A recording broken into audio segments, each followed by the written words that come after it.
वेगवान पुण्यातल्या यवतमध्ये एकानं धार्मिक भावना दुखावणारी पोस्ट सोशल मीडियावर शेअर केल्यानंतर तणावाची परिस्थिती निर्माण झाली होती।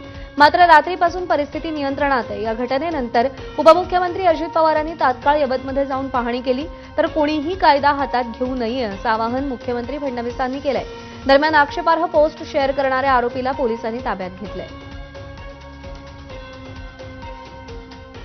जमावाला पांगवण्याकरता काही प्रमाणात लाठीचार्ज देखील करावा लागला, पण आता परिस्थिती नियंत्रणामध्ये आहे। दोन्ही समाजाचे लोक एकत्रित बसलेली आहेत आणि हा तणाव त्या ठिकाणी संपवण्याचा प्रयत्न चाललेला आहे।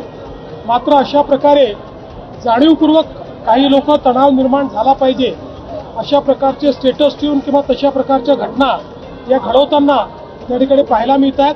त्यांच्यावर कठोर कारवाई ही निश्चितपणे केली जाईल।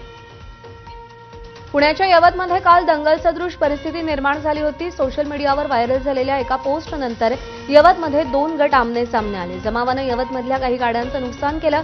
या सगळ्या प्रकरणानंतर पोलिसांनी यवत गावातून रूट मार्च काढला। यवतमध्ये सध्या जमावबंदी लागू करण्यात आली आहे।